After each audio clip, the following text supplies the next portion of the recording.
I wonder what kind of car Jesus would drive. If Jesus was walking around now and he went to buy a car, I wonder what kind of car he would buy. I know. So, okay, let's take a couple of, what do you think? A sports van? A Lexus? What do you think? Mercedes. A Mercedes. Wow. Okay. One from all over here. What do you think? Say it again. A Jeep. A Jeep. All right. He's going to go out into the woods, huh? What do you think? What do you think? A Kia. A Kia. Well, I'll tell you why. This is why I wonder. Here's how it happened. I was a young Jesuit many years ago, and somebody came to the door of the novitiate, and they knocked on the door, and he said, "I'd like to donate a car to you Jesuits," and he handed us the keys. And I took the keys, and I looked out the door at the car, and it was a great big Cadillac. A great big long Cadillac. I mean, it was as long as this, probably. Great big Cadillac, luxury car, beautiful, gorgeous, beautiful car. And I thought, well, that's just fine, but I'll never get to use that car because I'm just a young Jesuit, so they'll give that to somebody else to drive. And so imagine my surprise when the novice director came to me and he handed me the keys to that car, and he said, "You can drive that car." And I was so happy because I always wanted to drive a Cadillac. I never had ridden this great big car. I always wanted to see what it was like. And so I was so happy, and I started to drive the Cadillac around town. And do you know what happened to me? I couldn't believe what happened to me. I would come up to the stop sign,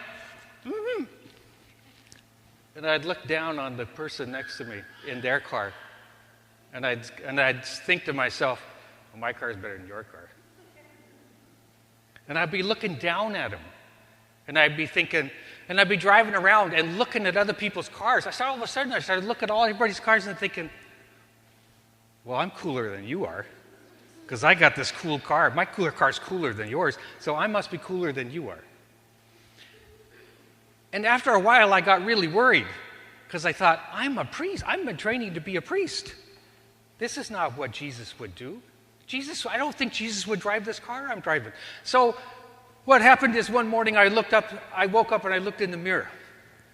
I looked at myself in the mirror and I said to myself, I was expecting more from you by now. Because look how you're acting. You are looking down on other people, and you're thinking you're better than they are, and Jesus would never have done that. And you know what? Pope Francis doesn't do that either. Did you notice what kind of car Pope Francis is driving? He's driving a little Fiat. A little Fiat is about that long. It's a tiny little Italian car. And so when they're going to meet the president, they've got these great big black SUVs, big black SUV, tiny little car that the Pope is in, great big SUV, great big black SUV with the Secret Service in them. And in between them is the little Pope car, the little car with the Pope in it.